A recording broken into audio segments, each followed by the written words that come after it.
Dans ces conférences, on rencontre à la fois des offreurs, c'est-à-dire des gens qui sont dans le domaine des médias, des gens qui sont du monde des agences et puis des gens également des annonceurs qui permettent effectivement d'échanger sur l'évolution de ce monde média qui est un monde bien évidemment qui représente une industrie mais qui est au-delà de ça un monde particulier parce qu'il participe aussi de la vie économique et sociétale du pays. La valeur de la marque du média pour le lecteur, l'auditeur ou le téléspectateur s'en trouve affectée. Hier, cela n'était pas important. Aujourd'hui, la valeur de la marque, c'est au final ce qui compte le plus quand le client doit se retrouver dans une nouvelle offre pléthorique et de plus en plus délicate à différencier. Monétiser l'information et l'audience sur le web, c'est quelque chose d'extrêmement compliqué aujourd'hui parce que tout le monde dit l'information elle est partout, elle est gratuite, donc c'est impossible de la rendre payante. En fait, il faut juste se dire que y a plein de médias aujourd'hui où le client ne paye pas pour l'information. Ça s'appelle la radio, la télévision gratuite, et c'est pas pour ça que l'information n'est pas bonne ou n'est pas de qualité. Donc il faut juste trouver les moyens d'avoir soit la puissance, c'est-à-dire énormément de gens pour venir sur notre média, ce qui permettra d'avoir de la publicité, ou alors de faire payer des annonceurs sur des thématiques, des rubriques très très précises, parce qu'on est un média de référence.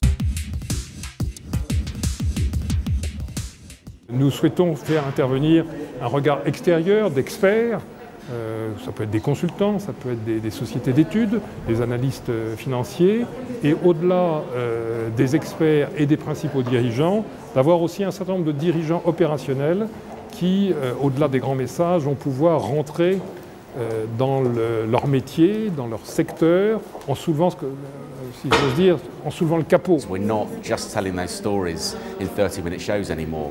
We need to be able to tell a story on a Twitter feed, on a website, and a 30-second video feed. So it's producing the right sort of content, interesting content, distinct content, and making it fit in the windows that have appeared and that technology have enabled, whether it's on Facebook, through a mobile phone, a tablet, or indeed a website. So it's producing the right content and fitting it with the right holes and linking it to the right audience. I guess the three pillars of our strategy. Les nouveaux usages nés du digital ne se substituent pas aux usages traditionnels de la consommation des médias. À la fois, il y a des usages combinés, les acteurs médias en parleraient mieux que moi.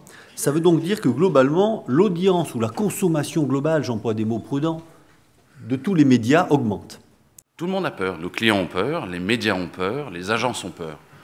Et donc, comme on a peur, on ne l'utilise pas, et ce truc bizarre, ces réseaux sociaux, c'est rien.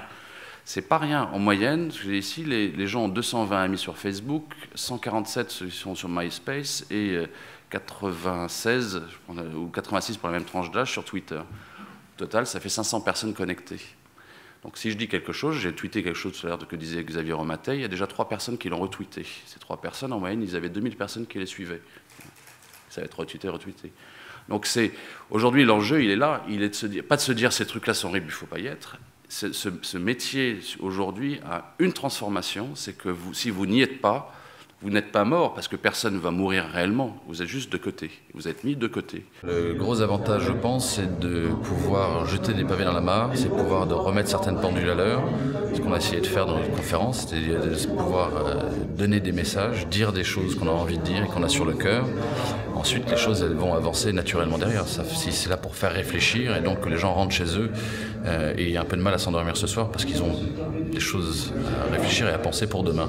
On ne mesure pas assez le fait qu'il y a une différence fondamentale et parfois des combinaisons extraordinairement difficiles à réaliser dans les groupes de presse entre la valeur des contenus que nous avons et l'usage de l'Internet. Nous sommes venus assister à cette conférence puisque France 24 se pose aujourd'hui la question de la diversification de ses produits et de la monétisation de la chaîne. Donc c'était un thème tout à fait d'actualité pour cette conférence des Échos.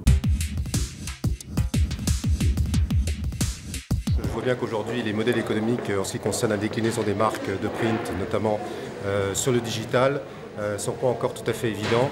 Et qu'on est quand même dans une période encore où la révolution de l'Internet ne fait que commencer. Donc, ceux qui arriveront à survivre demain, pour résumer, c'est ceux qui ont des contenus exclusifs forts en taille critique, ceux qui ont une marque forte qui leur permettent de continuer à attirer le lecteur, le chaland, dans des environnements concurrentiels démultipliés, et quelques-uns qui arriveront encore à se positionner sur la relation client, mais c'est une bataille qui est clairement au niveau de la relation client, au niveau mondial et plus au niveau local.